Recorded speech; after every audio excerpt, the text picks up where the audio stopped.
Hi, my name is Scarlet Paolicchi, and I am the founder of Family Focused Blog, which I started about 10 years ago. Um, and I started it to work at home because I had two children. At the time, they were both toddlers. And you really have to think about why you're starting your business and what you want to accomplish.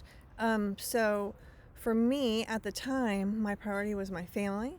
And they were both so young that I really wanted to put them first and make sure that I was still accomplishing building my business, but I did it around their schedule. So what my schedule looked like back then is a lot different from like what it looks like now, where I work from home full time for my job, and that's my priority. My daughter is home this year from school doing it virtually because of the pandemic, but my priority and my time has shifted a lot of what I can get done, what I expect myself to get done, um, and and really where the priority is here. Now that she's older, I'm able to place more priority on the business.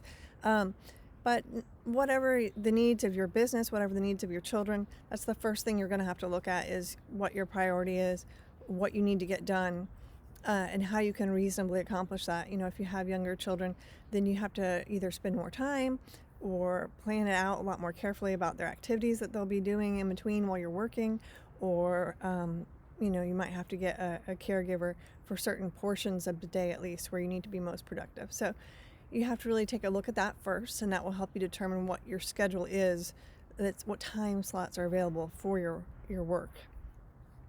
So once you've done that, you really need to use your time effectively when you do get your time scheduled out, because it's so easy for the day to go by and you to have been distracted by this or interrupted by that and not get done what you need to get done. So using your time effectively is so important if you work from home. So what I would say is the number one thing that you would start off with is to create your plan for the day, is to make a to-do list. I always love to-do lists, but you make a list and you put down exactly what you need to get done for the day. And then after you've done that, you can think about what your priorities are on that list, what needs to get done according to deadlines, what needs to get done according to making you money, because it's easy to get distracted sometimes by things you think you need to do and things that will actually make you money. So especially if you are an entrepreneur, you have to be in charge of knowing what those things are that are most important and that will really make a difference in your business.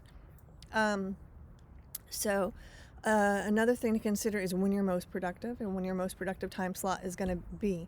For me right now, it's at 6:30 before Sierra wakes up and after my son is gone. So that's when it's most productive for me. I get that time where I'm totally interrupted and I can write and I can create and I can really focus and think. It used to be when they were napping was my most productive time. So it depends on you and your schedule and what's going on, but figure out when your most productive time is, that you can devote that to what is your most brain power intensive job. So when I make my to-do list, I put my number one priority, assuming that that is also my most brain intensive activity, into the number one slot. I match those up, and then I fill out the priority beyond that into what's available. So for example, this is kind of my to-do list for today, and I did a quick little to-do list up here, and then I put the priority numbers next to it, and then I went down to more of a time slot. I put them in that same order, and I broke it down with adding breaks in between to do with my daughter. And if this was a schedule that I was going to use every single day, I would type that up pretty, make it look fancy, and be able to reuse it and just cross out and make changes if I need to. But usually for me, my days are different every day. So I usually kind of do this every day, where I make a to-do list and then I break it down into the time slots. And that works well for me. But like I said, if you have a repeat, you can easily just type this up and print. And that way you'll be on track easily and you can adjust easily.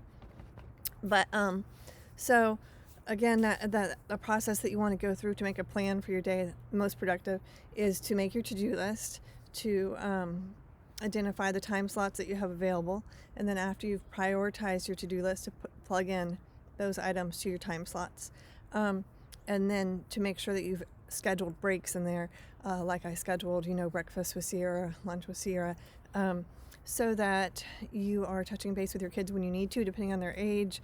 You might have to do so more frequently and to redirect them into different projects and things. But make sure you schedule that in there so you get a really realistic idea of what you actually have available to, as far as time slots to accomplish your goals. Finally, you might have to revisit this and reassess. So if you find out that you're just not ever accomplishing your goals in time, you are obviously going to have to think of ways to cut down on your to-do list. Are they really things that you need to do? Are they really important? Are they really making you money? And if they are, and you can't figure out how to fit them in still, then you might have to figure out how to outsource some of those things. So like I said, you might have to reassess after you start. You might also find on the flip end that you're getting done quickly and you have extra time, and you should definitely reuse that extra time to think about ways to grow your business, to learn more, and to be even more productive by learning more, by growing, and by getting your priorities most aligned with where they should be. All right, well, I hope this was helpful to you, and I hope that you enjoyed the process of working at home. It's really such a blessing to be able to do so, and try to find the joy in it, try to stay on track, and really think about the best ways to make it work for you, because that's the freedom of it. You can think about how to rearrange and how to schedule things.